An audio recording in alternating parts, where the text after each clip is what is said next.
Hey guys, this is Austin. Reports have come out that some versions of the iPhone 6s have up to 20% less battery life, but is there actually any difference?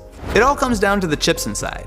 Unlike previous iPhones, the 6s can have two different processors. Chipworks took a closer look and found something interesting. They're physically different sizes. If you opened up an iPhone 6s, you would find one of two chips. One built by Samsung that measures in at 96mm squared, and another built by TSMC that comes in at 104.5mm squared. The difference comes because they're built on two different processes. The Samsung is 14nm, where the TSMC chip is 16nm.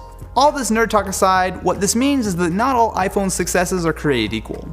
To find out which phone you have, go to the App Store and download the Lirum Info app. It's free and is usually used for monitoring, but what we want to find out is the model number. The iPhone 6s with a Samsung A9 is N71AP, where the TSMC version is N71MAP. The same holds true for the iPhone 6s Plus. The Samsung model number is N66AP and TSMC is N66MAP. Supposedly, the TSMC model is the better version, but I wanted to put that to the test. To find out, I took a pair of identical iPhone 6s's, one with the Samsung processor and one with the TSMC chip. I calibrated both screens to 200 nits of brightness and ran the Geekbench 3 battery test until each phone hit 50% battery.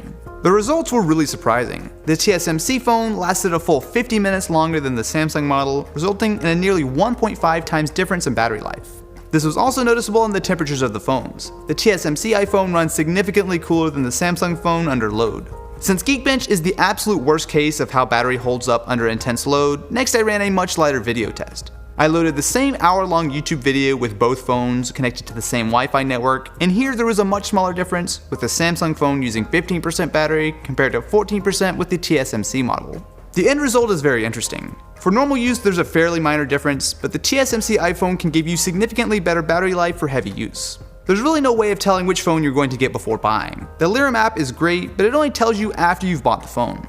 My friend John from TLD also tested to see the difference in real-world battery life and performance, which you guys should definitely go check out. So what do you guys think about Chipgate? A big deal or no problem at all? Let me know in the comments below, and if you enjoyed this video and want to see more, definitely be sure to subscribe to the channel.